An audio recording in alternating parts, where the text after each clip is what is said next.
राज ठाकरे आणि उद्धव ठाकरे दोन ठाकरे एकत्र आले।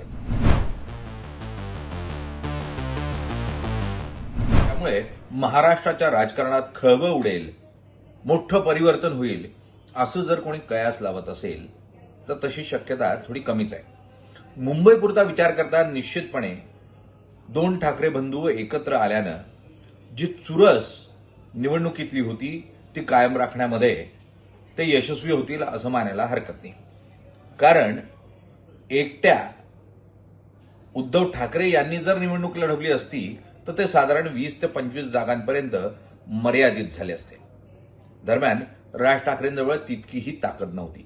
मात्र हे दोन भाऊ एकत्र आल्यामुळे सद्य परिस्थितीमध्ये जे गणित दिसतंय त्यानुसार 80 ते 90 जागांपर्यंत हे दोन बंधू एकत्रितपणे मजल मारू शकतात।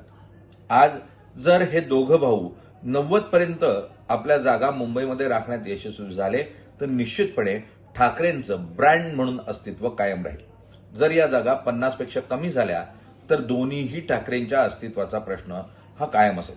मुळात हे दोन ठाकरे एकत्रच आलेत तेच अस्तित्वाच्या लढाईसाठी। एकनाथ शिंदेंनी शिवसेना फोडल्यानंतर जितकी ताकद ते बरोबर घेऊन गेले ते राखण्यामध्ये यशस्वी झालेत। आतापर्यंतच्या इतिहासात शिवसेना ज्या ज्यावेळी फोडण्याचा प्रयत्न झाला त्यावेळेला फुटलेल्या आमदार खासदार यांची परिस्थिती तितकी चांगली उरली नव्हती। मात्र पहिल्यांदाच अशी परिस्थिती आहे की जे फुटून बाहेर पडले ते पुन्हा निवडून येत आहेत, त्यांना सत्तेत स्थान मिळत आहे। एकनाथ शिंदे त्यांना मोठी रसदही पुरवत आहेत। ठाकरेंना रसद पुरवणं हे तसं खूपसं काही जमलेलं नाही किंवा त्यांचा तो स्वभावच नाही।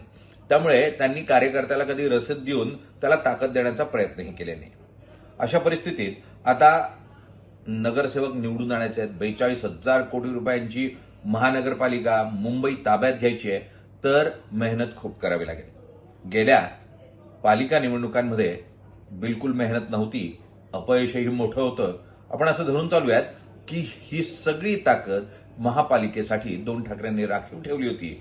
मात्र ती पूर्णत्वानं दोघं ठाकरे वापरतील आणि ठाकरेंचं अस्तित्व आणि मराठी माणसाचं अस्तित्व हे मुंबईत कायम राखतील अशी अपेक्षा करूयात। अन्यथा मराठी माणूस तसाही संपलाय, उरलेत ते ठाकरे तेही संपल्यात जमे असतील। धन्यवाद।